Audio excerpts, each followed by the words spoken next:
The Michael movie begins with Jackson being a great childhood performer who is dealing with the pressures of his father.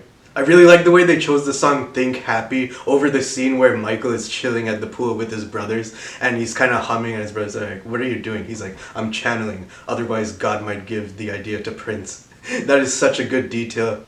I'm really glad that the movie touched on all of Michael's major influences. There's references to Gene Kelly, Fred Astaire, Charlie Chaplin, and of course Mickey Mouse, yes, because if you think about it, Michael Jackson does emulate Mickey Mouse in so many ways. He has the perfect pitch, the perfect funky groove, and is so sincere. It's like trying to tell the story of Michael Jackson can be so abstract. The guy has a giraffe, a snake, a chimpanzee, all these puzzles, games, toys, and him being in his early 20s still reading Peter Pan, chasing this fantasy.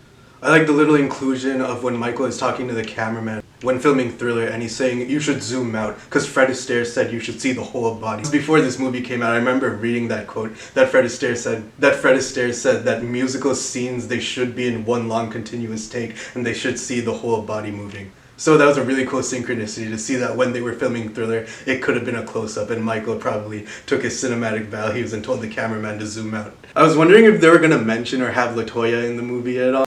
And they do. LaToya is in the movie, so that was pretty cool. Taking into account that for the 2-hour runtime, the main conflict of the film is between Michael and Joe.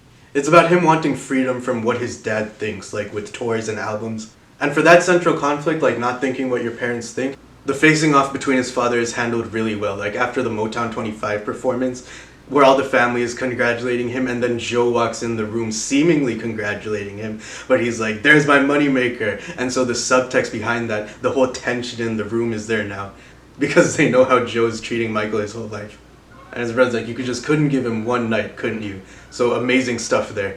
The way it pays off by showing some of the consequences of the victory tour, I was like, are they going to include the part where Michael says, "This is going to be my last tour," and his brothers are all shocked in the background? Like, they did include that, and it worked so well. But for what it is, I'm pretty much going to give it a 10 out of 10. It's good. A lot of moments made me laugh, a lot of moments gave me chills, a lot of moments made me cry. I found the Human Nature performance unexpectedly touching, and it's not even as good as the original Human Nature because Jafar doesn't do the robotic poses, the freestyle freeze poses that Michael does in that Human Nature, but Jafar definitely brings justice to the role. His voice is absolutely on point.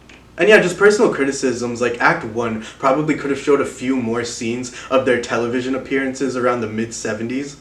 This might have taken the focus a little away from the Jacksons and might have showed other stars that were being interviewed on these TV programs that they were on. I do think Quincy Jones could have had a few more scenes. From the couple of years between Off the Wall to Thriller, it's like Michael was making a few television appearances, doing a few TV commercials. So that being a fraction of the focus in the movie, I do think was good. And I do think a lot of fans like me would agree we would have liked to have seen more of Michael tapping into his creative process, how his dance moves evolved, how certain melodies evolved. The second half of MJ's life was just as interesting as the first half, if not more. The way different additions to the dance moves evolved over his tours. Before the movie came out, before the trailer, I was really disappointed that the movie wasn't going to touch on anything past the 80s.